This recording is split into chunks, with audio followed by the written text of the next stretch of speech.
Hey guys, Creator Mom. I just wanted to make a little bit of a chatty video. I was watching this movie last night with my son called The Wish Dragon, and it's about this boy who gets chosen by a god to have access to the Wish Dragon because the god saw that this kid had like a humble heart or whatever.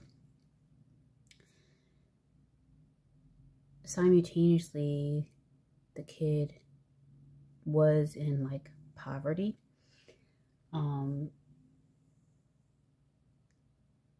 He still was provided for. Like they lived in, him and his mom lived in like a studio apartment, and his bedroom was basically like the corner of the room with a curtain. But already right there, we see this connection between humility and poverty.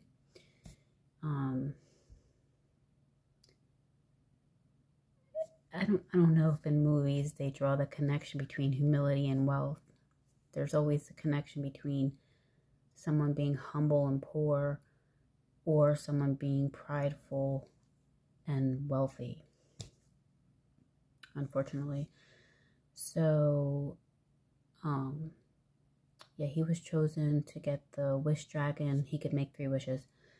And the dragon was actually this like emperor dude who, when he died, because he was like greedy and he treated people like poorly, he was sent back to Earth as a dragon and to make other people's wishes come true. So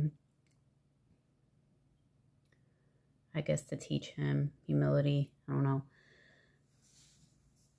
So in the movie, what happens is the young boy has a best friend. He meets this girl, they become best friends. They're little, they're like 7 or something, I don't know. And then her dad is like really wealthy, and they have to move away, which is really sad because he loses his best friend. And then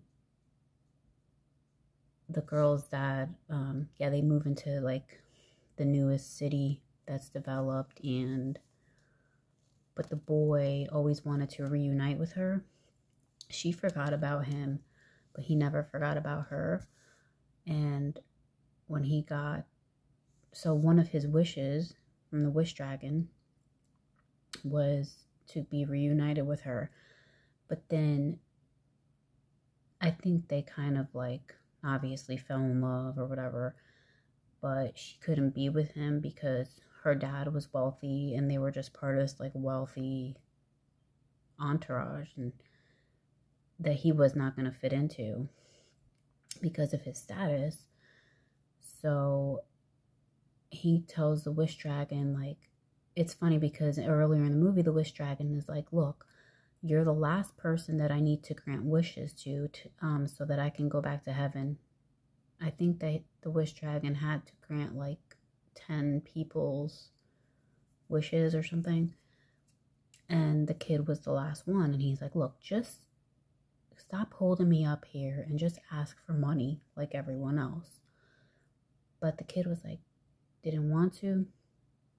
But by the end of the movie, he was tempted to just ask for money because he wanted to be accepted by this girl that he loved so much. So then the Wish Dragon is like, no, like, I don't want to just give you money because I realize what a good person you are. And the Wish Dragon was making the assumption that if this kid got money and wealth and just quick riches, that he was going to become, that it was going to spoil him, that his good nature was going to turn bad, you know? That his humility would turn into pride, probably. So, I forgot, what did he grant him?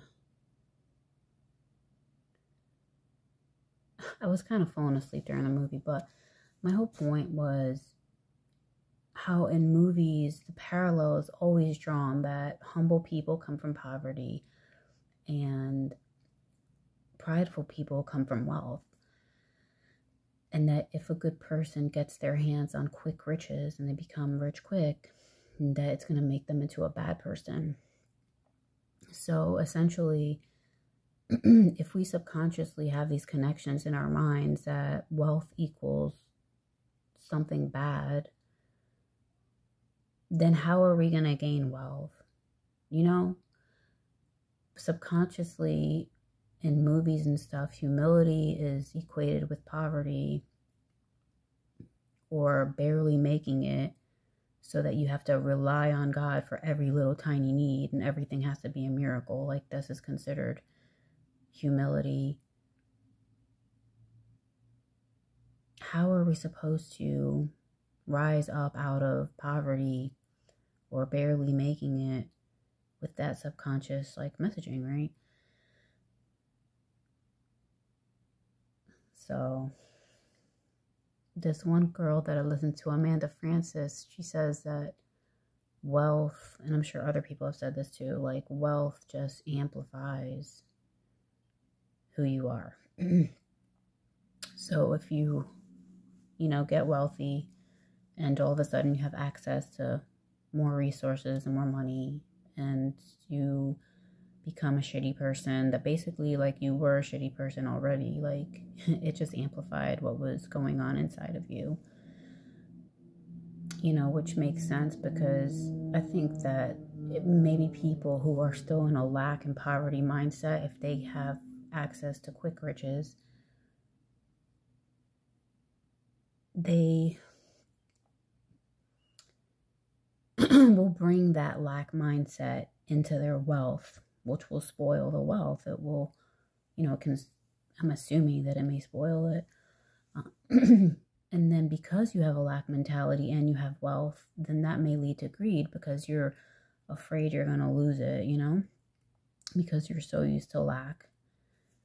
And there's still a fear of lack. So I guess it always benefits for anyone to work on their mindset and relationship to money and perspective about money and wealth, maybe before, attaining great wealth.